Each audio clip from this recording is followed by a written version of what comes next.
19 साल के जवान लड़के ने 70 साल की बूढ़ी भिखारन से शादी क्यों की? राज जानकर आपके भी रोंगटे खड़े हो जाएंगे। मेरा नाम मीना है। मुझे बचपन से ही ब्यूटी पार्लर खोलने का बड़ा शौक़ था। वैसे तो मैं शहर में रहती थी, लेकिन गांव में मेरे चाचा का घर था। मेरे माता पिता के मर जाने के बाद मेरे चाचा चाची ने मुझे अपने पास रख लिया था। मैं पढ़ी लिखी भी थी।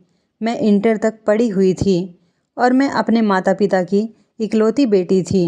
मैं अपने चाचा चाची पर बोझ नहीं बनना चाहती थी, इसलिए मैं चाहती थी कि कुछ अपना अलग से कर सकूं और पैसे कमा सकूं। इसलिए पहले तो मैंने पार्लर का काम सीखा। कुछ काम मैंने सीखा और कुछ मुझे पहले से ही आता था, क्योंकि मैं लोगों को देखती थी। और आजकल तो वैसे भी सोशल मीडिया का ज़माना है।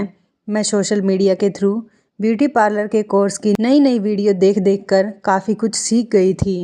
ये मेरे हाथ में एक टैलेंट था, इसलिए मैंने अपने आप चाचा चाची के गांव में ही एक पार्लर खोल लिया। चाचा ने मुझे एक दुकान किराए पर लेकर दे दी। उसी से मैंने पार्लर का काम शुरू कर दिया, जिससे मेरे पास ज़्यादा पैसे तो नहीं, लेकिन इतने पैसे निकल आते थे कि दुकान का किराया भी निकल आता था और मेरा अपना खर्चा भी हो जाता था। मुझे चाचा चाची के गांव में रहते हुए 5 साल हो गए थे। मैं इस गांव को अच्छी तरह से जान गई थी और ये गांव मुझे बहुत अच्छा लगने लगा था। मेरे चाचा चाची की भी एक ही बेटी थी, जो मुझे मेरी बहन की तरह प्यारी थी। इस गांव की सारी औरतें मुझे ब्यूटी पार्लर वाली के नाम से ही जानती थी। इस गांव में मेरा बहुत नाम था, क्योंकि पूरे गांव में एक मेरा ही ब्यूटी पार्लर था और मैं औरतों और लड़कियों को इतनी अच्छी तरह से तैयार करती थी कि कोई देखकर उन्हें पहचान ही नहीं पाता था। लोग मेरे काम से बहुत खुश होते थे। बहुत से लोग तो ऐसे थे जो मेरे पार्लर में नहीं आते थे। मेकअप या अपना कोई भी काम करवाने के लिए मुझे अपने घर पर बुला लिया करते थे। मुझे ये सौदा भी घाटे का नहीं लगता था, क्योंकि मेरी सारी ज़रूरतें इस गांव के लोगों से पूरी हो रही थी। गांव के काफ़ी सारे लोग काम करने के लिए शहर जाया करते थे, क्योंकि इस गांव में बड़े बड़े अमीर लोग रहते थे। ये गांव एक जाना माना गांव था। यहाँ की सारी औरतें अपना कोई ना कोई काम मुझसे करवाती रहती थी। गांव में सबसे ज़्यादा नाम गांव के सरपंच का था, जो कि बहुत ही अमीर थे और ज़मींदार भी थे। उनके पास बड़ी बड़ी गाड़ियाँ भी थी और काफ़ी सारे ऐसे लोग भी रहते थे जिनके पास बहुत सारी ज़मीनें पड़ी हुई थी। इस गांव में सभी अच्छे और खाते पीते लोग रहते थे। मेरे चाचा चाची भी कोई गरीब नहीं थे। उनके घर के हालात भी काफ़ी अच्छे थे। इस गांव के लोगों का काम अच्छा था, इसी वजह से मुझे यहाँ बहुत ज़्यादा पैसे मिलने लगे थे। एक दिन मेरे पास एक ऐसा ऑर्डर आया जिससे मैं हैरान हो गई थी। मुझे मेरे पार्लर के काम करने वाली एक लड़की ने आकर बताया कि मैम, आपसे मिलने के लिए एक औरत आई है। वो अपना मेकअप इस स्टाइल से करवाना चाहती है कि वो जवान नज़र आए। मैंने उससे कहा, जवान नज़र आने की क्या बात है, मेकअप से तो सभी खूबसूरत लगते हैं। मैंने अपनी असिस्टेंट को बताया था, तो वो कहने लगी, मैम, वो औरत कोई जवान औरत नहीं, बल्कि उसकी उम्र तो 70 साल है और इसी वजह से वो और भी ज़्यादा खूबसूरत लगना चाहती है। मैं तो ये सुनकर हैरान रह गई थी कि 70 साल की उम्र में वो बुढ़िया किसके लिए खूबसूरत लगना चाहती थी। ये सुनकर तो मुझे अपने कानों पर यकीन नहीं हो रहा था, इसलिए मैं बाहर उससे मिलने के लिए चली गई। जैसे ही मैंने उसकी तरफ देखा तो ये देखकर मेरी आंखें फटी की फटी रह गई। मेरी असिस्टेंट के चेहरे पर भी मुस्कुराहट थी। आखिर 70 साल की उम्र में ये बुढ़िया किसके लिए खूबसूरत लगना चाहती है। मेरी असिस्टेंट ने कहा कि मैम, ये बात तो इसे ही पता होगी। फ़िलहाल तो ये कह रही है कि आप इससे जितने भी पैसे मांगेंगी वो देने के लिए तैयार हैं, क्योंकि उसका बहुत स्पेशल दिन आ रहा है, इसलिए आप उसे तैयार कर दो। इस केस में मुझे अब कुछ ज़्यादा ही इंटरेस्ट होने लगा था, क्योंकि मैं भी जानना चाहती थी कि आखिर वो बुढ़िया ऐसा क्यों करना चाहती है। आखिर उसके ऐसा करने के पीछे कोई तो वजह ज़रूर होगी। यकीनन इस उम्र में वो शादी तो नहीं कर रही होगी, तो फिर क्या किसी को धोखा दे रही है। मैंने अपने दिल में सोचा कि या फिर वो अपनी जवानी के दिनों को फिर से ताज़ा कर रही हैं। ये सोचकर मैं उसकी तरफ चली गई तो उसके हाथ में एक बहुत खूबसूरत लहंगा था, जो बिल्कुल ऐसा था जैसे नई दुल्हन का जोड़ा होता है। उसके पास ही बराबर में गंदे से फटे पुराने कपड़े भी पड़े हुए थे। मेरी नज़र जब दोनों चीज़ों पर पड़ी तो मैं उसे घूरते हुए सवाल करने वाली नज़रों से देखने लगी। वो मुझे देखकर कहने लगी कि तुम फिक्र मत करो, मैंने भिखारन वाले कपड़े उतार कर साफ़ सुथरे कपड़े पहन लिए हैं। मेरे शरीर से बदबू भी नहीं आ रही।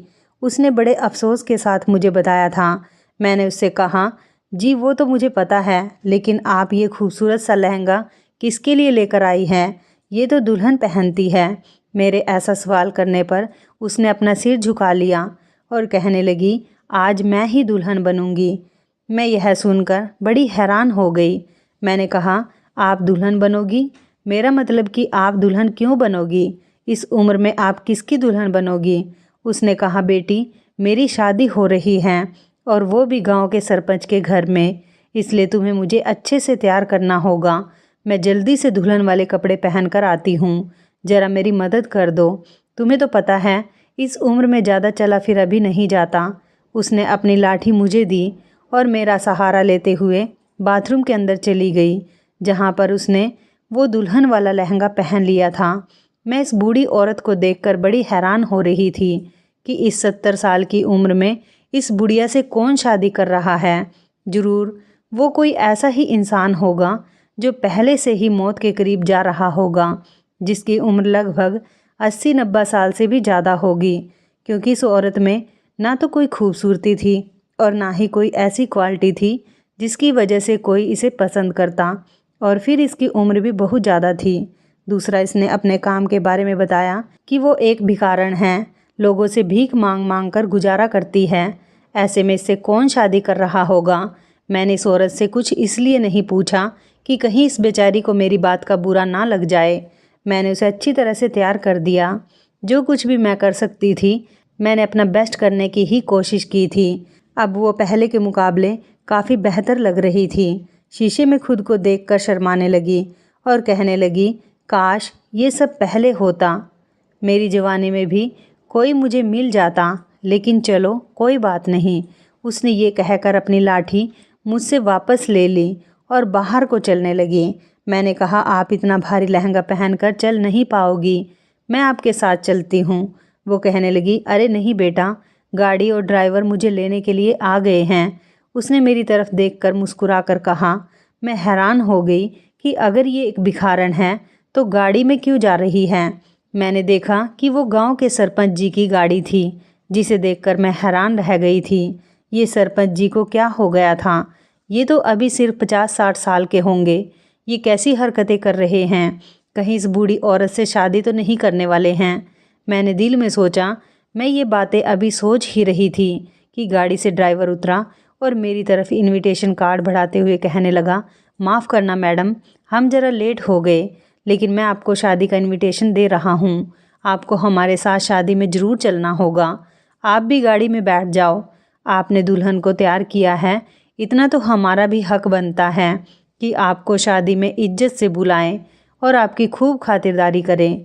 मैं उस सरपंच के घर शादी में नहीं भी जाती, लेकिन दुल्हन के बारे में जानने के लिए, और मुझे इस केस में कुछ ज़्यादा ही इंटरेस्ट हो रहा था, उसके बारे में जानने के लिए मैंने सोच लिया था कि मैं इस शादी में ज़रूर जाऊंगी। मैं इस टाइम खड़ी हुई यही सब बातें सोच रही थी। मैंने तो अपने दिल में ये आइडिया लगा लिया था कि ज़रूर इस औरत को किसी न किसी ने बहकाया होगा। किसी ने ज़रूर कहा होगा कि तुम सरपंच जी से शादी कर लो, या फिर सरपंच जी से किसी ने कहा होगा कि आप इस भिखारन से शादी कर लो तो आपकी ज़िंदगी बदल कर रह जाएगी। मैं भी देखना चाहती थी कि आखिर लोग इस कपल के बारे में क्या बातें करेंगे। मैं दुल्हन के साथ सरपंच की गाड़ी में बैठकर चली गई थी और अपने असिस्टेंट से पार्लर संभालने के लिए कह दिया था। जब हम सरपंच के घर के आगे रुके तो दुल्हन को उतारने के लिए 4-5 लड़के आए थे। उनमें से किसी का भी बिहेवियर ऐसा नहीं था कि मुझे बुरा लगता। सब लोग इस बूढ़ी औरत को बहुत इज्जत दे रहे थे। मैंने आज इस औरत को गांव में पहली बार देखा था। इससे पहले तो कभी मुझे ये नज़र नहीं आई थी। शादी में मौजूद 2-3 लोगों से मैंने इसका नाम पूछा तो उन्होंने कहा कि इसका नाम तो हमें भी नहीं पता, और ये औरत तो काफ़ी सालों के बाद हमने यहाँ पर देखी है। पहले ये औरत इसी गांव में रहा करती थी और इसके बाद ये शहर में कहीं जाकर रहने लगी थी। हम इसके बारे में ज़्यादा तो नहीं जानते हैं, बस इतना ही पता है। मैं सोच रही थी कि सरपंच की शक्ल देखूंगी, उनकी पत्नी के क्या एक्सप्रेशन होंगे। उनके पति ने अपने से लगभग 10-20 साल बड़ी औरत के साथ शादी कर ली, क्योंकि सरपंच की उम्र तो 50-60 साल के बीच ही होगी, इससे ज़्यादा नहीं थी। मगर मुझे हैरानी तो तब हुई थी जब सरपंच जी इस औरत को दिलासा देने लगे और इसके साथ बैठ गए। लेकिन इस बुढ़िया का पति सरपंच ही नहीं थे, तो फिर कौन था इसका दूल्हा? कहीं अपने घर में किसी ड्राइवर या गार्ड से तो सरपंच इसकी शादी नहीं करवा रहे थे, या फिर घर के किसी नौकर के साथ शादी करवा रहे हों। मैं यही सोच रही थी कि दूल्हा आ गया और सारे शादी हॉल में शोर मचने लगा। मैंने दूसरी तरफ देखा तो वहाँ पर सरपंच जी का बेटा अनूप खड़ा हुआ था। अनूप को देखकर मेरे तो पैरों तले से ज़मीन निकल गई थी। मैंने सुना हुआ था कि उसकी उम्र सिर्फ 19 साल की थी। तो क्या यही लड़का दूल्हा था? मैं फटी फटी नज़रों के साथ चारों तरफ देख रही थी और उसने ही दूल्हे जैसे कपड़े भी पहने हुए थे। मैंने अपने पास बैठी हुई एक औरत से पूछा कि क्या यही सरपंच जी का बेटा है जिसकी आज शादी है इस औरत के साथ? तो उसने कहा, हाँ, इस बुढ़िया की शादी इसी के साथ हो रही है। कहने लगी, यही सरपंच जी का बेटा है, ये उनका इकलौता बेटा है। मगर फिर भी देखो, अपने इकलौते और इतनी कम उम्र के बेटे की शादी इस बुढ़िया के साथ करवाने जा रहे हैं। इन लोगों को थोड़ी भी शर्म नहीं है। और मुझे तो इस बच्चे पर दया आ रही है कि ये अपने माता पिता की मर्जी की खातिर इस बुढ़िया के साथ शादी क्यों कर रहा है। ये अपने माता पिता की मर्जी की खातिर ये सब कुछ कर रहा है, या फिर अपने लिए इस बुढ़िया से शादी कर रहा है। भगवान जाने कैसा कलयुग आ गया है। मैंने अपने दिल में सोचा कि भगवान, ये अब कैसे इसके साथ रहेगी? ये तो इसकी दादी की उम्र की है। यहाँ पर मौजूद मेहमान भी तरह तरह की बातें कर रहे थे। कुछ लोग तो हंस भी रहे थे, जबकि दूल्हा मतलब 19 साल का अनूप टहलता टहलता जाकर दुल्हन के बराबर में बैठ गया था, जहाँ पर वो बुढ़िया पहले से ही बैठी हुई थी। मुझे लग रहा था कि अनूप से कोई ज़बरदस्ती की होगी, लेकिन दूल्हे की मुस्कुराहट देखकर आइडिया हो चुका था। तो ये शादी ज़बरदस्ती हरगिज़ नहीं की जा रही। इस शादी में इन दोनों की मर्जी शामिल है। तभी तो ये दोनों बहुत खुश नज़र आ रहे थे। लेकिन क्या पता अनूप को किसी ने इस बात पर मजबूर किया हो, इसलिए वो दिखावा करने के लिए लोगों के सामने खुश होने की एक्टिंग कर रहा हो। सरपंच जी भी गुस्से में नज़र नहीं आ रहे थे। दोनों बाप बेटे बहुत खुश थे। ऐसा लगता था कि ये शादी उनकी खुशी के लिए ही हो रही है। जबकि सरपंच जी की पत्नी बहुत गुस्से में बैठी हुई थी। वह अपनी एक रिश्तेदार से कहने लगी कि मेरा तो इन लोगों ने पूरे गांव में मजाक बनवा दिया। मैं तो ऐसा सोच भी नहीं सकती थी। मैं तो अपने बेटे के लिए बहुत खूबसूरत सी पत्नी ढूंढ कर लाना चाहती थी, लेकिन देखो इन लोगों ने क्या कर दिया। सारे गांव के सामने हमारी इज्जत को मिट्टी में मिलाकर रख दिया। अपने इकलौते बेटे की शादी के मुझे कितने अरमान थे, मेरे सारे अरमान धरे के धरे रह गए। मैंने तो अपने पति से भी कहा था कि अनूप की इतनी बड़ी बात मत मानो, मगर उन्होंने मुझे धमकी दे दी कि अगर मेरे बेटे ने इस औरत से शादी नहीं की तो फिर मैं खुद इस औरत से शादी कर लूँगा। अब बताओ भला मैं अपना घर कैसे उजाड़ सकती थी। लेकिन जो भी हुआ, मैं इस सब से खुश नहीं हूँ। मैं तो इसे अपनी बहू भी नहीं कह सकती। ये मेरी माँ की उम्र की है। सरपंच जी की पत्नी की बातें सुनकर मुझे भी बहुत अफसोस हो रहा था। सच कहूँ तो 70 साल की ये भिखारन मुझे बहुत बड़ी फ्रॉड औरत लग रही थी।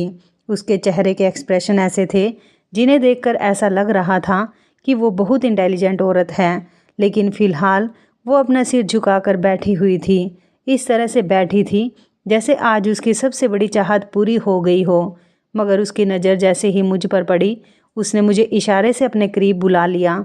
मैं उसकी बात सुनने के लिए उसके करीब गई तो वो मुझसे कहने लगी कि तुम आकर मेरे पास बैठ जाओ।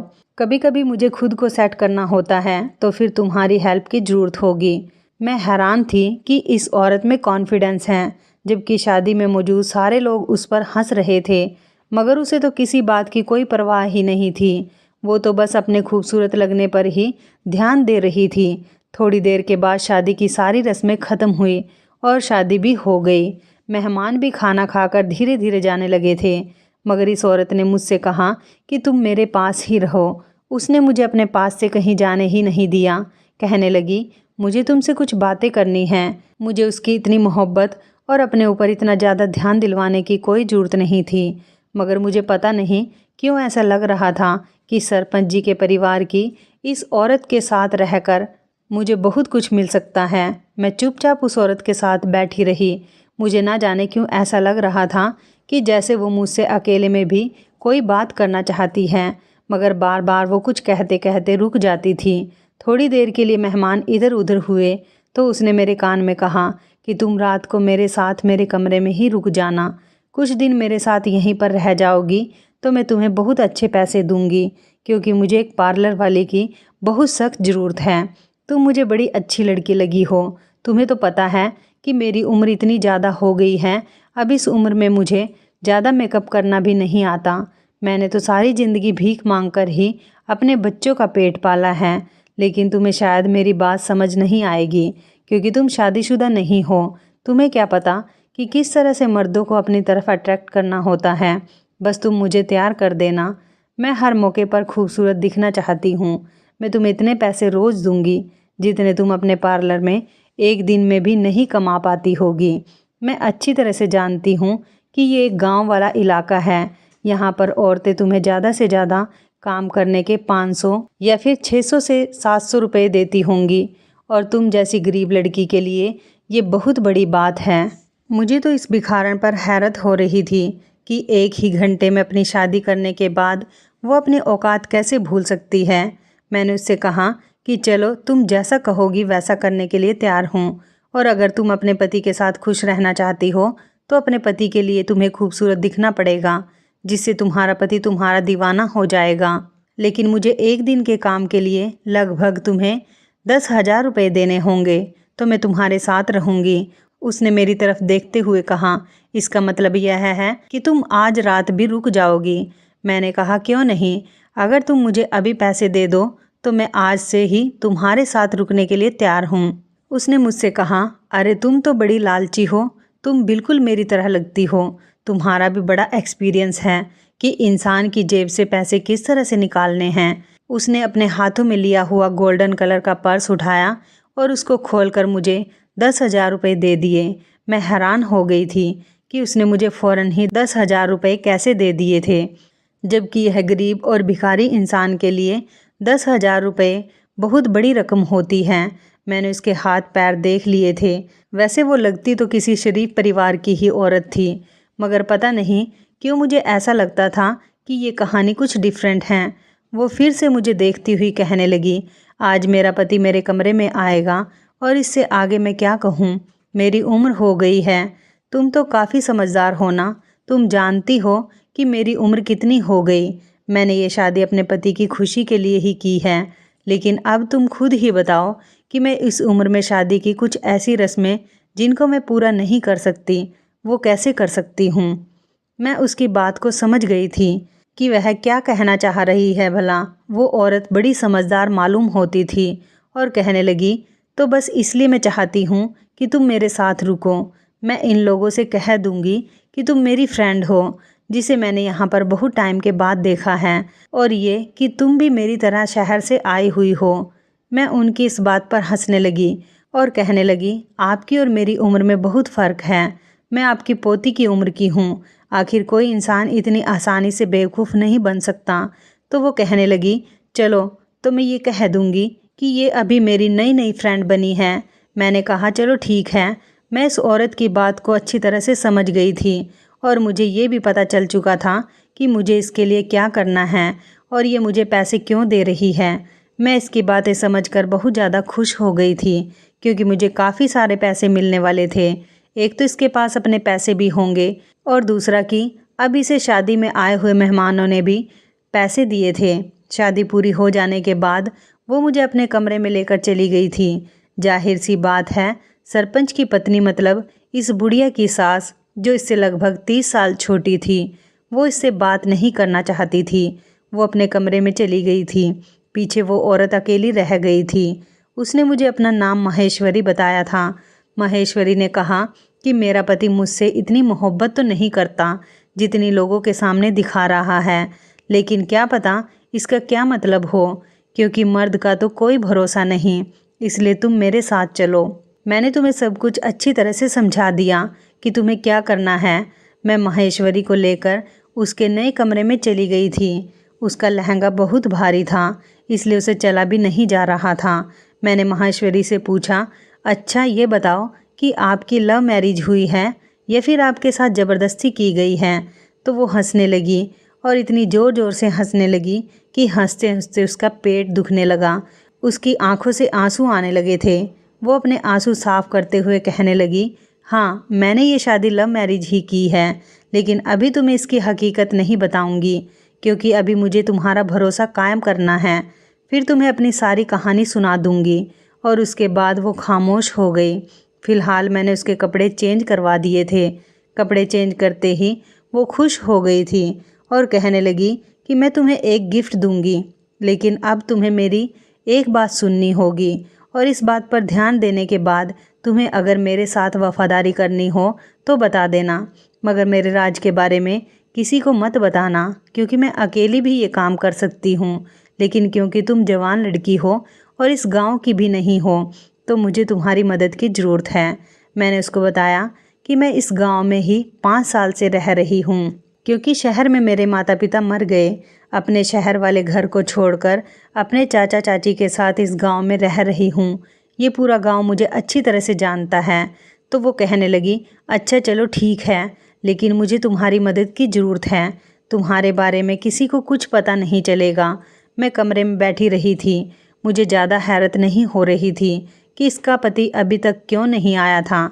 जाहिर सी बात है, वो लड़का 19 साल का था और वो 70 साल की औरत के पास जाकर क्या करेगा। वो तो इसे देखकर अपनी दादी ही समझेगा, बल्कि इस औरत के साथ तो उसके दिल के कोई अरमान भी नहीं जाग पाएंगे। मगर हैरानी तो मुझे उस टाइम हुई थी जब कमरे के दरवाजे पर अचानक ही दस्तक हुई। मैंने दरवाज़ा खोला तो सामने अनूप को खड़ा हुआ देखा था। उसके हाथ में बड़े बड़े फूलों का बुके था।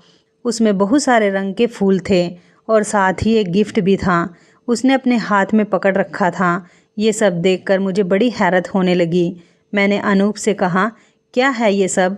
तो वो कहने लगा, दिख नहीं रहा है कि मैं ये सब अपनी पत्नी के लिए लेकर आया हूँ। और तुम्हें शर्म नहीं आती नए नए कपल्स के कमरे में रात के टाइम पर रुकना? क्या यही सिखाया है तुम्हारे माता पिता ने तुम्हें? तुम यहाँ से चली जाओ। उसने तो मेरी अच्छी खासी इंसल्ट कर दी थी और साफ साफ मुझे कमरे से बाहर जाने के लिए कह दिया था। मगर जब माहेश्वरी ने पीछे से आवाज़ लगाई कि कोई बात नहीं अनूप, ये मेरी नई नई फ्रेंड बनी है, तुम इससे मत शर्माओ और ये थोड़ी देर के लिए बाहर चली जाएगी, मगर रात भर इस कमरे में ही रुकेगी। मैंने सोचा था कि ये बात बड़ी अजीब सी है, लेकिन फिर जब माहेश्वरी ने मुझे अपने पास ही रोक लिया तो अनूप ने मेरे सामने अपने नए स्टाइल में बड़े ही अच्छे तरीके से इस बुढ़िया को प्रपोज किया था। वो कह रहा था कि अगर तुम मेरी ज़िंदगी में नहीं आती तो मेरी ज़िंदगी तुम्हारे बिना अधूरी रह जाती। भगवान करे तुम्हें मेरी भी उम्र लग जाए। ऐसा प्रपोज तो मैंने कभी आजकल के नौजवान लड़के और लड़कियों के बीच भी नहीं देखा था। वो माहेश्वरी से कहने लगा, माहेश्वरी जी, मैं सारी ज़िंदगी आपके साथ गुजारना पसंद करूँगा और मैं आपके साथ टाइम स्पेंड करना चाहता हूँ।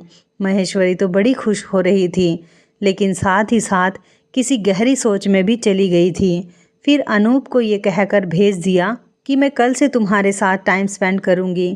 फ़िलहाल मुझे अपनी फ्रेंड के साथ रहने दो क्योंकि मैं यहाँ बहुत टाइम के बाद आई हूँ तो मुझे यहाँ के माहौल में बहुत ज़्यादा चेंज महसूस हो रहा है। मुझे यहाँ के माहौल में ढलने में अभी टाइम लगेगा। सरपंच जी का बेटा अनूप बाहर चला गया था। उसके बाहर जाने के बाद माहेश्वरी ने मुझसे एक बैग मंगवाया और कहने लगी, इसे खोलो और इसमें मेरे सारे जेवरात डाल दो। मैं उसे गौर से देखने लगी थी कि ये तुम क्या कर रही हो माहेश्वरी? क्या तुम्हारा यहाँ से चोरी करके भागने का इरादा है? वो कहने लगी, तो और क्या, मैं क्या तुम्हें बेवकूफ़ नज़र आ रही हूँ? और ये जेवर मैं चोरी करके नहीं ले जा रही हूँ, ये सारे मेरे अपने जेवर हैं। मैं ये सारे जेवर यहाँ लेकर आ गई थी और कुछ जेवर इन लोगों के यहाँ के हैं और इस लड़के ने मुझसे शादी कर ली है। ये लड़का शादी करके मुझे यहाँ ले तो आया है, लेकिन जानती हो कि ये मुझे यहाँ पर क्यों लेकर आया है? उसकी बात ने तो मुझे हैरान कर दिया था। मैं खामोश हो गई थी। मैंने कहा, नहीं, मैं कुछ नहीं जानती। उसने मेरे सामने अपने सारे जेवरात रख दिए और कहने लगी, तुम जितना चाहोगी मैं तुम्हें इसमें से दे दूंगी, लेकिन तुम्हें मेरी मदद करनी होगी, मेरा साथ देना होगा। देखो, गांव वाले लोग तो कभी तुम्हारा साथ नहीं देंगे। मैं यहाँ बहुत पहले आई थी किसी काम से और मेरी शादी भी नहीं हुई थी। मैं सिर्फ यहाँ पर कुछ दिन ही रही थी और उसके बाद शहर चली गई थी। मैं गांव वालों को ज़्यादा नहीं जानती और ना ही पहचानती हूँ, और तुम्हारी परवरिश भी यहाँ पर नहीं हुई है। तुम भी यहाँ पैसों के लिए ही काम कर रही हो। मैं तुम्हें पूरे 50 लाख रुपए देने के लिए तैयार हूँ, लेकिन तुम्हें इसके लिए मेरी मदद करनी पड़ेगी और मैं बताती हूँ कि तुम्हें मेरे लिए क्या करना होगा। मैं तुम्हें सब समझा चुकी हूँ। जाकर बाहर से कोई गाड़ी मंगवा लो और फिर मुझे इसमें बैठाकर बताना। सबको यही लगे कि तुम वापस अपने ब्यूटी पार्लर जा रही हो, लेकिन हम दोनों एक साथ यहाँ से निकलेंगे। उसकी बात सुनकर मुझे डर भी लग रहा था कि अगर उन लोगों ने मुझे पकड़ लिया तो क्या होगा। मेरी इस हरकत पर चाचा चाची तो मुझे जान से ही मार देंगे। तब उसने मुझे समझाया कि ये सरपंच बस नाम का ही सरपंच है।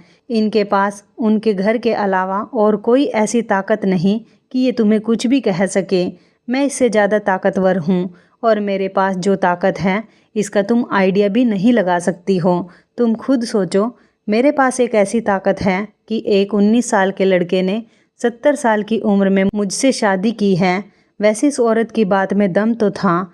ये बात तो सही लगी थी मुझे इसका साथ देना बिल्कुल सही लगा था। ऐसा लग रहा था जैसे मैं अपना ही फ़ायदा करने वाली हूँ। वैसे गांव के लोग मुझे ज़्यादा नहीं जानते थे। अगर कुछ हुआ तो मैं अपने चाचा चाची से कह दूँगी कि मैं अपने शहर अपने मामा के घर चली गई हूँ। मेरा तो बस एक छोटा सा कारोबार था जिससे मुझे ज़्यादा प्रॉफिट नहीं हो रहा था। अगर मुझे ये औरत 50 लाख रुपए दे देती है तो मैं शहर में अपना एक प्रोफेशनल ब्यूटी पार्लर खोल सकती हूँ और इससे मेरे पास ज़्यादा से ज़्यादा पैसे आते और मेरी लाइफ अच्छी तरह से सेट हो जाती। मैं इस काम के लिए राज़ी हो गई थी। उसने मुझे एक काले रंग का बड़ा सा बैग पकड़ाया और बैग लेकर मैं बाहर चली गई थी। मैंने ड्राइवर से कहा कि मुझे मेरे पार्लर जाने के लिए एक टैक्सी मंगवा कर दे दो, क्योंकि मुझे पार्लर जाना है। मेरा पार्लर बहुत दूर है और मैं टैक्सी में जाना ज़्यादा पसंद करूँगी। ड्राइवर ने मेरी बात मान ली और मेरे लिए एक टैक्सी मंगवा कर दे दी। मैं वहाँ से थोड़ी दूर जाकर खड़ी हो गई थी। मैं जानती थी कि इसी टैक्सी में बैठकर मैं इस औरत को यहाँ से भगा सकती हूँ। टैक्सी में बैठने से रुक कर मैं किसी चीज़ को लेने के बहाने से अंदर चली गई थी और साथ में ही उस औरत को भी चोरी चुपके बाहर लेकर आ गई थी, ताकि अंधेरे में किसी को ये ना पता चले कि इस काले कपड़े में वो बुढ़िया मेरे साथ यहाँ से भाग रही है। मैंने चारों तरफ देखा कि हमें कोई देख तो नहीं रहा। जल्दी से मैंने उस बुढ़िया को टैक्सी में बैठा दिया और हम लोग टैक्सी में बैठकर वहाँ से निकल गए थे। सारे गांव के लोग तो सो रहे थे और हर रास्ते पर अंधेरा ही अंधेरा था। हम लोग वहाँ से भाग चुके थे। इस बारे में किसी को कुछ पता नहीं चल सका। हम लोग जब शहर पहुँचे तो वो औरत टैक्सी से निकली और मुझसे कहने लगी, मैं तुम्हें यहाँ पर बेवजह लेकर नहीं आई हूँ। मुझे अपना वादा पूरा करना है। तुम इन जेवर में से जितने जेवर चाहे उठा सकती हो। मैंने कहा, तुम मुझे एक रात के लिए अपने घर में जगह दे दो, क्योंकि मेरा शहर में कोई नहीं, इसलिए मैं रात गुजारने के लिए कहाँ जाऊँगी। सुबह होते ही मैं अपने चाचा चाची को फ़ोन कर दूँगी और उन्हें बता दूँगी कि मैं शहर अपने मामा के घर चली गई हूँ। वो मेरी परवाह ना करे। मैंने तुम्हारा साथ दिया है तो तुम मेरा साथ दो। वो मुझे खुशी खुशी अपने घर ले गई थी। उसने मुझे अपनी फैमिली से मिलवाया। उसकी फैमिली तो काफ़ी बड़ी थी। उस परिवार में उसके 2 बेटे थे, 2 बहुएं थी और दोनों बहुओं के बच्चे थे। वो पोता पोतियों वाली थी। उसकी सबसे छोटी पोती आकर उसके गले लगकर रोने लगी और कहने लगी, दादी आप बहुत अच्छी हो, आपने मेरे लिए इतना सब कुछ किया। मैं सोच भी नहीं सकती थी कि वो इंसान ऐसा निकलेगा। मैं तो उसे सच्चा प्यार करती थी। तभी माहेश्वरी अपनी पोती से कहने लगी, देख लिया ना तुमने प्यार करने का नतीजा। मैंने तुमसे कहा था ना कि ये लड़का पैसों के लिए कुछ भी करने को तैयार हो जाएगा। जब उसे यह पता चला कि तुम्हारी दादी के पास अपना बैंक बैलेंस है, वो बहुत अमीर है, वो तुम्हें भी आगे लेकर जा सकती है, तो वो तुम्हारी दादी से भी शादी करने के लिए तैयार हो गया था। महेश्वरी ने कहा कि तुम ये सब कुछ सुन रही हो। महेश्वरी ने मेरी तरफ इशारा करते हुए कहा। महेश्वरी ने बताया कि ये मेरी सबसे छोटी पोती है, इसका नाम सुजाता है। ये शहर के किसी कॉलेज में पढ़ती थी और उसी कॉलेज में गांव के सरपंच का बेटा अनूप भी पढ़ने के लिए आता था। इन दोनों के बीच कॉलेज में ही मुलाकात हुई थी और इन दोनों को एक दूसरे से मोहब्बत हो गई थी। मेरी पोती अनूप से बहुत मोहब्बत कर बैठी थी। मैंने अपनी पोती को काफ़ी समझाया कि ये लड़का तुम्हारी दौलत के चक्कर में तुम तक पहुंचा है, लेकिन मेरी पोती मेरी बात मानने के लिए तैयार ही नहीं थी। इसे तो ऐसा लगता था कि वो लड़का इससे बहुत प्यार करता है, लेकिन सरपंच का बेटा एक बहुत बड़ा लालची इंसान है, जबकि सरपंच भी बहुत बड़ा लालची है। मेरी पोती यकीन करने के लिए तैयार ही नहीं थी कि वो लड़का इसे धोखा दे रहा था। एक दिन मैंने सुजाता से चैलेंज किया कि अगर सरपंच के बेटे अनूप को मैं ये सारी चीज़ें देकर खुद से शादी करने के लिए तैयार कर लूँ तो तुम्हें उसका ख्याल भी अपने दिल से निकालना होगा। मेरी पोती को लगता था कि अनूप ऐसा लड़का नहीं है, लेकिन ये नहीं जानती थी कि हर मर्द की फितरत एक जैसी होती है। कोई मर्द पैसों का भूखा होता है तो कोई शरीर का भूखा होता है, लेकिन अनूप तो पैसों का भूखा था। उसने ये भी नहीं देखा कि मैं उसकी दादी की उम्र की थी। उसने पैसों के खातिर मुझसे शादी कर ली और मेरी इतनी खूबसूरत पोती को धोखा दे दिया। उसने मेरी इस नाजुक सी खूबसूरत सी पोती को प्यार के झूठे झूठे वादे किए और फिर जब मेरी दौलत के बारे में पता चला तो वो सारे वादे भूल गया। मेरी पोती को यही लगता था कि कभी सरपंच का बेटा ऐसा करेगा ही नहीं, वो मुझसे शादी करने के लिए साफ मुकर जाएगा, क्योंकि मैं उसकी दादी की उम्र की थी। अगर मैं कोई 30-35 साल की औरत भी होती तब भी शादी करना मुमकिन था, लेकिन वो और उसका पिता इतना ज़्यादा लालची है कि उन्होंने उम्र में भी फ़र्क नहीं देखा। जानती हो कि मेरी पोती की मोहब्बत इस दौलत के आगे फीकी पड़ गई थी। सुजाता ने उसे कुछ नहीं कहा था, हाँ, लेकिन मैंने उसे बहुत लालच दिए थे कि मैं किसी जवान लड़के से शादी करना चाहती हूँ। मेरे दिमाग में बहुत सारे सपने हैं जिन्हें मैं पूरा करना चाहती हूँ। किसी जवान लड़के से शादी करके उसने कहा कि कोई बात नहीं, मैं भी तुम्हें ऐसी ही मोहब्बत करूँगा जैसे ही तुम मुझसे करती हो। और फिर तुम यकीन नहीं मानोगी कि उस लड़के ने पूरे गांव के सामने मुझे एक्सेप्ट कर लिया, सिर्फ इस दौलत के पीछे जो मेरे नाम पर है। मेरे पास बहुत सारी प्रॉपर्टीज़ हैं। मैं कोई भिखारन नहीं हूँ, बल्कि एक बहुत अमीर औरत हूँ। और आते आते ही मैंने अनूप का घर भी साफ़ कर लिया। ये जेवर तुम आराम से ले जा सकती हो, क्योंकि ये सब मैंने सिर्फ़ और सिर्फ सरपंच और उसके बेटे को सबक सिखाने के लिए किया है।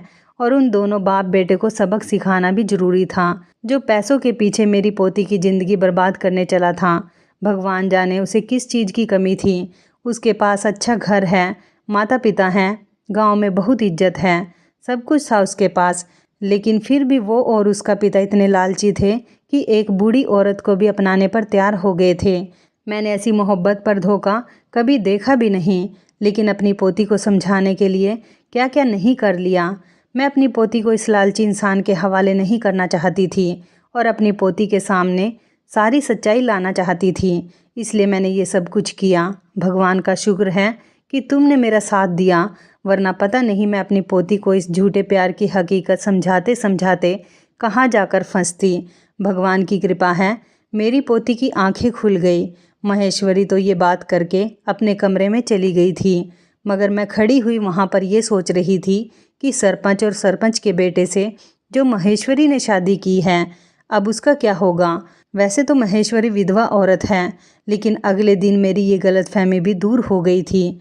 महेश्वरी ने मुझे बताया कि ऐसा कुछ नहीं था कि शादी को शादी नहीं मान सकते। महेश्वरी ने अपनी पोती को समझाने के लिए जो कदम उठाया था वो सही था या गलत, मुझे तो महेश्वरी ने जो भी किया था सब सही लगा था, लेकिन मेरी ज़िंदगी अब पूरी तरह से बदल गई थी। मैंने शहर में आकर एक बहुत बड़ा ब्यूटी पार्लर खोल लिया था। यहाँ मेरी ज़िंदगी बहुत अच्छी गुजर रही है। मैंने अपने चाचा चाची को भी शहर ही बुला लिया है, वो लोग मेरे साथ रहते हैं। महेश्वरी की पोतियाँ मेरी अच्छी दोस्त बन गई हैं और मेरे ही पार्लर में काम करती हैं। मैंने उन लोगों को सारा काम सिखा दिया। मुझे नहीं पता था कि मेरी ज़िंदगी के हालात इस तरह से बदल जाएंगे। आज मैं एक बहुत बड़ी प्रोफेशनल मेकअप आर्टिस्ट हूँ। महेश्वरी की मदद करने के बाद मेरी किस्मत एक नया मोड़ लेकर आ गई थी। मेरी शादी भी एक अच्छे इंसान से हो गई है। मैं अपनी ज़िंदगी में बहुत खुश हूँ और खूब सारा पैसा कमा रही हूँ। मेरे पास किसी चीज़ की कोई कमी नहीं है। मेरी ज़िंदगी तो महेश्वरी की वजह से बदल गई, लेकिन उसकी पोती की ज़िंदगी भी काफ़ी बदल गई क्योंकि उसकी आंखें खुल गई थी। वो एक झूठे और मक्कार लड़के के हाथों धोखा खा रही थी। महेश्वरी ने अपनी पोती की शादी एक अच्छे परिवार में की, वो भी अपने ससुराल में बहुत खुश रह रही है। तो इस कहानी के बारे में आपकी क्या राय है, कमेंट करके ज़रूर बताइएगा। दोस्तों, आपको हमारी मज़ेदार कहानी कैसी लगी, आप हमें कमेंट बॉक्स में ज़रूर बताएं। यदि आपके पास भी ऐसी कोई प्यारी सी कहानी है या फिर ऐसी कोई कहानी जिससे कुछ शिक्षा मिले, तो आप हमारे साथ उसको ज़रूर शेयर करें। दोस्तों, यदि आपको हमारी ये वीडियो अच्छी लगे तो आप हमारी इस वीडियो को लाइक शेयर ज़रूर करें और ऐसी ही दिल को छू लेने वाली प्रेरणादायक कहानियाँ सुनने के लिए हमारे चैनल को भी सब्सक्राइब करें। यदि आप हमें फेसबुक पर देख रहे हैं तो आप हमारे फेसबुक पेज को लाइक और फॉलो ज़रूर करें। तो दोस्तों, फिर मिलते हैं ऐसे ही ज़बरदस्त कहानी या टिप्स के साथ नई वीडियो में। तब तक के लिए आप सभी का धन्यवाद। आप सभी अपना ख्याल रखना। आपका दिन शुभ व मंगलमय हो।